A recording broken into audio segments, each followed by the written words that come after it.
SIP के साथ मतलब कैसे इन्वेस्ट करेंगे SIP? आप उसके बारे में देखो कि किसका एसआईपी अच्छा चल रहा है, उसके ऊपर रिसर्च करो। जैसे भी आप स्टॉक के ऊपर कर रहे हो, वैसे एसआईपी पे ही करो आप। हाँ, वही तो सर मालूम नहीं ना। तो मालूम करना पड़ेगा ना सर। इसके लिए तो अपने को समय देना है। अब जैसे एसआईपी, स्टॉक एसआईपी आपको यहाँ पर दे रखा है।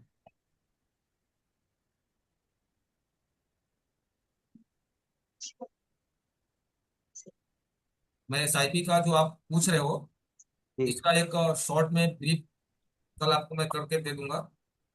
जी जी मैं इसको रिसर्च कर लूंगा, क्योंकि मैं एसआईपी में भैया पैसा नहीं लगाता। मैं अपना पैसा स्टॉक में ही लगाता हूँ। मेरे को पता है कि अभी आप ये समझो ना सर, आपके आंखों के सामने है ये। आपका पैसा जैसे एचडीएफसी है, आईसीआईसीआई हो, ले जाके कहाँ लगाया है? इन्होंने कहाँ ले आया? आईसीआईसीआई हो गया या एसबीआई हो गया, रिलायंस में ही आकर के लगाया है ना। जी। बात को समझो। हाँ जी सर। इन्होंने 2024 में 1.04 किया, सितंबर में। दिसंबर 2024 में 1.28 किया, और मार्च में 1.44 किया। मतलब क्या किया इन्होंने? एवरेज किया। जी जैसे रिलायंस का स्टॉक और नीचे गया, तो इन्होंने क्या किया? अपना फंड साइज और बढ़ा दिया।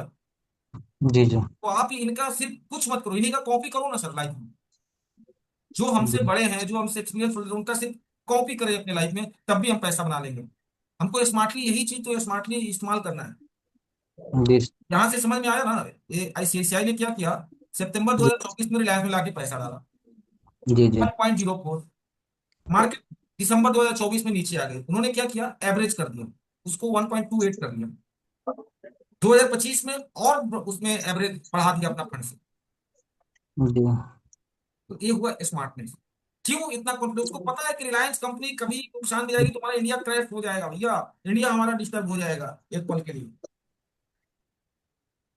जी। मतलब हम जिस भी SIP करेंगे, मतलब उस कंपनी का इन्वेस्टमेंट कहाँ कहाँ पर है उसको भी देखना पड़ेगा। ऑब्वियस सी बात है ना, वो तो करोगे ही ना भाई। उससे एजेंट से पूछोगे तो वो आपको समझाएगा ना। अब यहाँ हम्म। पर एसबीआई म्यूचुअल फंड का देख लो। इन्होंने क्या किया? 2.58, 2.61। इन्होंने मार्च में क्या किया? अपना कम कर लिया। दिसंबर में इन्होंने बढ़ाया है। तो जी हर सर। चीज के देखो प्रोज और कॉन्स हैं। चीजें स्मार्टली हमको समझना है। स्मार्ट तो थोड़ा बनना पड़ेगा सर। हाँ और वो एक दिन में स्मार्ट को नहीं बनता। और स्टॉक मार्केट में कोई रॉकेट साइंस नहीं है, बहुत सिंपल है अगर स्टॉक मार्केट समझिएगा तो। अब जितने भी बड़े बड़े स्टॉक मार्केट के अंदर पैसा बनाने वाले धुरंधर देखेंगे ना, सिंपल आम पब्लिक ही पैसा बनाता है। कोई पीएचडी, बहुत बड़े बड़े आईआईएम आईआईटीएन नहीं मिलेंगे अब। जो पैसा बनता है उसके पास सर लैपटॉप भी नहीं है, और जो गवाते हैं उसके पास सब सिस्टम है। ऐसा नहीं है कि कुछ रहेगा नहीं तो समझ भी नहीं पाएगा, कर भी नहीं पाएगा। इतना तो एटलीस्ट होना चाहिए लाइफ में। तो जो आप एसआईपी की बात कर रहे हो, कि जब वो एसआईपी में जो आप पैसे डाल रहे हो, तो एसआईपी किसी कंपनी के अंदर में आप जाके डाल रहे हो।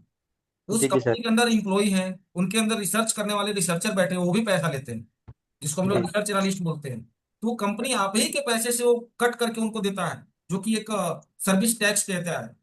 आपके जी फंड से ही काटता है, आपके प्रॉफिट से ही निकालता है। जी दूसरा, और कुछ सेटलमेंट का भी पैसा एसआईपी वाले कुछ लेते हैं। इम्प्लॉई है, इम्प्लॉई का सैलरी किधर से देगा? इसी सब तरीकों से दिया जाता है। तो मैं हाँ। डायरेक्ट वही चीज इतना स्मार्ट खुद क्यों ना बनूं कि एसआईपी में डालने के बजाय मैं इधर करूं। जी सर, सही सर, आपने बोला सर। मैं आप SIP नहीं करते सर, आपको क्यों SIP करना है? आप इधर ही करो ना सर। हाँ, अगर हाँ। आपका आपका ये है कंसर्न कि नहीं मेरे को स्टॉक में नहीं जम रहा है, मेरे पास हम्म, उतना टाइम नहीं है, देखने का नहीं है, ये तो बात नहीं। तो फिर आप एसआईपी करो। नहीं एसआईपी एक बहुत अच्छा पार्ट है। एक चीज समझना, लॉन्ग हम्म टर्म इन्वेस्टमेंट के लिए एसआईपी एक बहुत ही अच्छा पार्ट है। कि हम हम्म कहीं जॉब में एंगेज रहते हैं, कहीं दिमाग मेरा किसी और काम में है, मैं इधर मार्केट में टाइम नहीं दे पाता हूं, उसके लिए एसआईपी सबसे अच्छा पार्ट। लेकिन अगर हम टाइम जब स्टॉक में भी दे रहे हैं, जी फुल टाइम अगर दे रहे हैं, तो हमारे लिए भैया, मैं अपनी बात कर रहा हूँ। मैं आप लोग किसी को ये नहीं बोल रहा हूँ कि आप म्यूचुअल फंड एसआईपी मत करो। मैं ऐसा नहीं बोल रहा, मैंने अपने बारे में। जी जी। मैं नहीं कर। क्लियर है सर? हाँ हाँ। तो मतलब पहले अभी मतलब इतना नॉलेज नहीं था स्विंग ट्रेडिंग के लिए, और मैं स्टॉक सेल्स नहीं आता, तो इसलिए मैंने सोचा कि हाँ, मुझसे तो ये सब नहीं आता, तो मैं क्यों इन्वेस्ट करूँ। तो मेरा छोटा छोटा अमाउंट है, मैं उसको SIP में कन्वर्ट कोई करता नहीं सर, एक दिन में कुछ नहीं होता। धीरे धीरे मार्केट में टाइम देते देते बहुत कुछ आएगा। हूँ। हम जी लोग भी मार्केट में बहुत कुछ बर्बाद किए हैं, समय दिए हैं। अपनी स्टोरी बताया था जर्नी आपको, मुंबई में कैसे कैसे हम लोगों ने किया है। ठीक है, और आज भी हम लोग अपने, एक तो मेरे ऐसे सिंह हैं जिनके साथ मैं कनेक्टेड हूँ। अभी उन्होंने दुबई से जाके फॉरेक्स शो करवाया, अभी आया था पिछले वीक, बनारस में आए थे वो। तो उनसे बातचीत हुई, तो अभी उस पर भी हमारा बातचीत चल रहा है, प्लान कर रहे हैं हम। तो जी मेरा जी। कहने का मतलब है ना कि कोई भी काम ऑनेस्टली करिए, गलत किसी के साथ मत करिए, ईमानदारी से आप आगे बढ़िए, ऑटोमेट सब कुछ अच्छा होता चला जाएगा। लाइफ में ब्लेसिंग और दिमाग में रखिए कि हमको किसी का ब्लेसिंग चाहिए चाहिए चाहिए चाहिए। अच्छा करोगे, ब्लेसिंग आता रहेगा, ऑटोमेट आपके लाइफ में अच्छा होता है। हाँ। बराबर। तो आज हम लोग